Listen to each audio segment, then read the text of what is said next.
Alright, evening y'all, Chief Prepper here. So this is another, hopefully will be a really short video. So, real quick, 9mm comes in 115, 124, and 147 grains. So what that means for you is that the more grains there are on a bullet, the heavier the bullet is, typically the more punch it has when it hits the target. Alright. So what I would like for all of you to do, if you don't know anything about bullets, go and look at 30-06 different grains. I think the biggest one in 30-06 is 225, and then a lot of them run 175, 150 grain bullets. So the lighter the bullet, the faster it will go typically. All right, and then my 45-70 has bullets up to 500 grains, and then I run a 325 180 flex tip, so it's got a big punch when it hits when I'm aiming at, assuming I hit it. What else? 45 ACP typically is a 230 grain bullet, full metal jacket. You can get hollow tips and what they call ball tips, which is a hollow tip with a plastic, like the bullet is filled in and rounded like a full metal jacket. So 1911s, which are really popular for 45 ACPs, have a real bad jamming problem. Typically that means that you need to polish the wrap. Like when I say polish it, you need to polish the shit out of it, typically with some kind of electric tool. Alright. 10mm runs typically 180 grain, sometimes the 40 Smith & Wesson as well.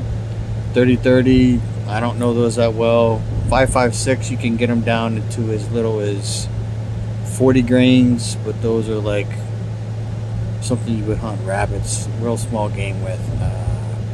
The most popular round is 55 grain full metal jacket, and if with a 20-inch barrel, you're gonna get some hot speeds of it, like 3,000 to 3,200 feet per second, right?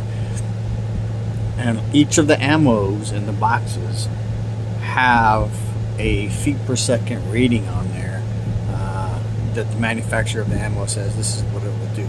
Now what they don't do is they don't tell you what length of a barrel is. All right, so a lot of your 5.56 sporting rifles or semi-automatics, whatever the fuck you want to call them, they run an 18 or 16-inch barrel, and then they put a flash suppressor on there, and they call it an 18-inch barrel. So the best ballistics you're going to get out of a 5.56 round, no matter what the weight of the bullet is going to be a 20-inch or longer barrel, which is why a lot of the bigger guns, the 30-06s, the 300 Win Mags, the 6.5 Creedmoors, they all come in 22-inch, 24-inch, and minimum 20-inch barrels. All right, so you get the best ballistics out of the 24-inch barrel for a lot of the bigger bullets. All right. It also makes it more accurate. Okay, not because the longer your sight radius is on a gun, and the longer the barrel, the more accurate it typically is, which is why shooting a handgun at distance is considerably harder. Right. The other thing I would encourage you to do is find a place where you can go. Preferably get some kind of coffee can, metal can, so that when you hit it, you know you've hit it. You can practice shooting your handgun. Typically not a 45, because the bullet drop is going to be so great at 100 yards. It's going to be really hard to shoot that distance. But a 40 Smith & Wesson, a 10mm, and a 9mm, a 357C, those will all go 100 yards as a handgun, and you can actually learn to shoot at 100 yards with your handgun. Somebody will laugh at you until the bullet either hits them or it hits close, and they go, "Oh shit!" Takes practice. All right, it's not something you're just going to pick the gun up and do. Okay.